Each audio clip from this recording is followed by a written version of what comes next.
안녕하세요. 저는 권희순 권사입니다. 저는 오늘 요한일서 4장 7절에서 14절까지 말씀을 묵상하였습니다.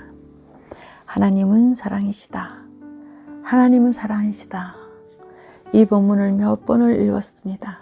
읽어 내려가는 동안 정말 하나님의 그 따스함이 가슴으로 쫙 느껴져 내려옵니다. 하나님은 사랑이시다. 이 본문은 별 어려운 내용 없이 하나님 사랑에 대해서 말씀하시고 있습니다. 요한일서는 사도 요한이 집필하셨습니다. 저는 이 사도 요한을 너무 좋아합니다. 제가 천국 가면 꼭 만나 뵙고 싶은 분입니다. 요한을 사랑의 사도라고도 하죠.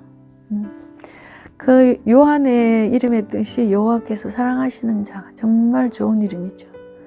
그래서 우리 주변에도 보면 요한이라는 이름이 참 많습니다. 제가 좋아하고 존경하시는 분의 이름도 정요한입니다. 그러나 우리의 아들이라고 불리기도 했어요. 성격이 급하고 다혈질이고 열정적이고 갈릴리에서 아버지 세베대, 어머니 살로메 사이에서 태어났고 우리가 잘 알고 있는 야고보, 예수님의 제자 중에서 제일 먼저 순교하신 분이죠. 야고보 형제가 있습니다. 갈릴리 바닷가에서 고기를 잡을 때 예수님의 제자로 부르심을 받습니다. 초기에는 예수님 사역에 대해서 오해하여 예수님이 왕으로 올 때 높은 자리 하나 달라고 모친을 앞세워갖고 치맛바람을 일으키기도 합니다. 그러나 예수님을 알고 난 뒤에는 예수님의 사랑을 가장 많이 받는 제자로 예수님이 가시는 중요한 자리에는 항상 동행했음을 우리가 성경을 통해서 알 수가 있습니다. 그러니까 최후의 만찬 그 그림을 보면 예수님 품에 이렇게 기대어 앉아있는 분이 요한입니다. 그리고 십자가 곁에까지 가서 예수님의 죽으심을 목격한 유일한 제자이죠. 그리고 예수님의 어머니를 사도 요한에게 부탁합니다. 예수님의 유언대로 마리아를 자기 어머니처럼 모셨습니다. 예수님의 부활을 목격한 후에 베드로와 함께 복음을 전합니다. 우리가 잘 알고 있는 베드로와 함께 기도하러 성전에 올라가다가 성전 미문에 앉아서 구걸하는 그 안진뱅이를 나는 아무것도 없다. 은도 없고 금도 없고 아무것도 없지만 나사렛 예수의 이름으로, 나사렛 예수의 능력으로 일어나 걸어라 하고 고쳐주기도 합니다. 그리고 사내들인 공회에서 신문 받을 때도 담대하게 복음을 변호합니다. 초대교회에서 중요한 사도 역할을 잘 수행하시면서 교회가 핍박받을 때는 예루살렘에 계셨습니다. 도메티안 황제의 기독교 박해 때 반모섬으로 유배를 가게 됩니다. 그곳에서 주님의 계시를 받아 한란 가운데는 7교회, 에베소, 서머나, 보가모, 두아디라 등 7교회에게 자기가 본 것과 지금 있는 일과 장차될 일에 대해서 서신 편지로 써서 전합니다. 그리고 성경의 문을 닫습니다. 모든 제자들이 순교하였으나 유일하게 자연사하신 분입니다. 그러면 제가 성경 본문을 한번 읽어보겠습니다. 사랑하는 자들아, 우리가 서로 사랑하자. 사랑은 하나님께 속한 것이니 사랑하는 자마다 하나님으로부터 나서 하나님을 알고 사랑하지 아니한 자는 하나님을 알지 못하나니 이는 하나님은 사랑이시라. 하나님의 사랑이 우리에게 이렇게 나타난 바 되었으니 하나님이 자기의 독생자를 세상에 보내심은 그로 말미암아 우리를 살리려 하심이라.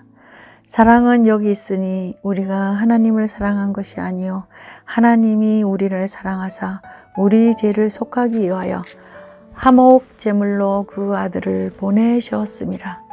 사랑하는 자들아, 하나님이 이같이 우리를 사랑하셨은즉 우리도 서로 사랑하는 것이 마땅하도다. 어느 때나 하나님을 본 사람이 없으되 만일 우리가 서로 사랑하면 하나님이 우리 안에 거하시고 그의 사랑이 우리 안에 온전히 이루어지느니라. 그의 성령을 우리에게 주심으로 우리가 그 안에 거하고 그가 우리 안에 거하시는 줄을 아느니라. 아버지가 아들을 세상에 구주로 보내시는 것을 우리가 보았고 또 증언하노니. 4장 말씀을 읽으면서 하나님이 정말 그 따스한 사랑 우리에게 주셨구나를 다시 느꼈습니다. 우리가 흔히들 사랑에는 아가페 사랑, 에로스 사랑, 스톨게, 혈연간의 사랑 여러 가지가 있지만 하나님의 사랑을 우리가 아가페 사랑이라고 합니다. 무조건적이라기보다 절대적인 사랑이 사랑의 근본이라고 생각하는 것이 더 맞지 않나 싶습니다. 제가 기독교서 적어놓은 칼럼에서 본 것인데 너무 은혜 받은 것이 있어서 제가 한번 읽어드리겠습니다. 하나님의 사랑은 바퍼주는 사랑을 말하는 것이 아니다. 불쌍한 사람을 위하여 수고하는 것을 말하는 것이 아니라는 것이다. 그런 사랑의 모습은 하나님께서 사람을 사랑하시는 사랑이 표현된 모습이지 사랑의 본질이 아니라는 것이다. 하나님의 사랑은 사람에게 사람이 무엇이고 누구이며 왜 사는지를 알려주시는 사랑이다. 이것은 사람에게 있어 인생 전체에 의미를 부여하는 것이다. 사랑은 상호 간의 의미가 있어지는 것이기 때문이다. 이 사랑은 하나님과 사람이 절대적인 의미를 가진 관계로 회복되는 것이기 때문이다. 그러기에 사랑은 당연히 사람이 하나님을 사랑하는 것이 될 수 없다. 왜냐하면 하나님께서 사람을 지으셨기 때문에 사람의 정체성에 대한 모든 의미와 뜻과 목적은 다 하나님께 있는 것이기 때문이다. 그러므로 사랑은 사람이 하나님을 사랑하는 것이 아니라 하나님께서 사람을 사랑한 것이다. 너무 은혜로웠습니다. 우리가 집에 있는 그릇, 우리가 살림할 때도 우리가 그릇도 사랑하는 그릇이 따로 있죠. 우리가 그릇을 우리가 사랑하는 가족들에게 밥을 해서 아주 예쁜 그릇에 담아서 주고, 어떤 애 아침에 정말 맛있는 모닝커피 예쁜 머그컵에 담아서 먹고, 또 이 그릇은 저는 이거 너무 예쁘다, 우리 다운이가 오면은 여기다가 밥을 담아줘야지, 이렇게 저희들이 목적대로 사용하고 있잖아요. 그렇지 않는 그릇은 정말 저 안에 처박아 놓거나 아니면 진짜 필요 없다 생각해서 한쪽 구석에다가 둡니다. 그런 것처럼 우리도 하나님께서 의도하신 목적 안에 살아갈 때 비로소 하나님께서 사랑하시는 사람이 되는 것이라 생각됩니다.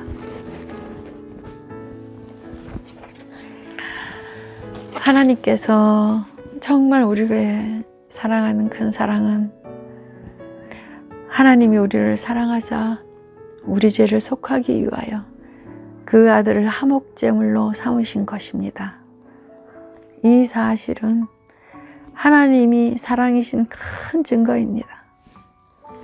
사랑하는 자들아, 하나님이 같이 우리를 사랑하였은즉 우리도 사랑하는 것이 마땅하도다.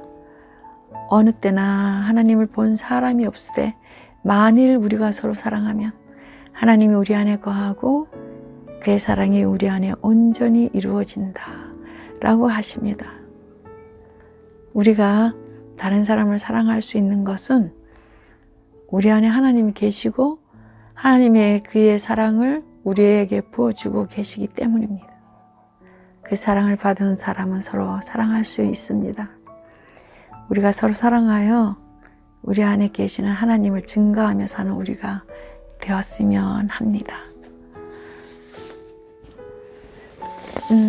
저는 사랑이란 단어는 쉽게 다가오지는 않았습니다. 오늘 나는 무엇을 사랑하는지 나 자신에게 묻습니다.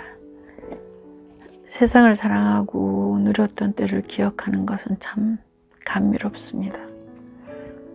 그러나 지금 세상을 사랑할 것인가에 대해서 누가 질문한다면 저는 여지없이 아니다라고 답할 수 있습니다. 나는 그만큼 주님을 사랑하게 되었기 때문입니다.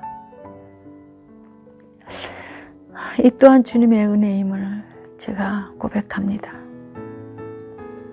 이제는 주님이 어떻게 세상을 사랑하셨는지 알기 때문에 내게 주신 사람들에게 생명의 길을 전하면서 저는 살아갈 것입니다. 기도하겠습니다. 주님, 제가 있는 곳에서 지금 모두가 사람들이 두려워하고 있습니다.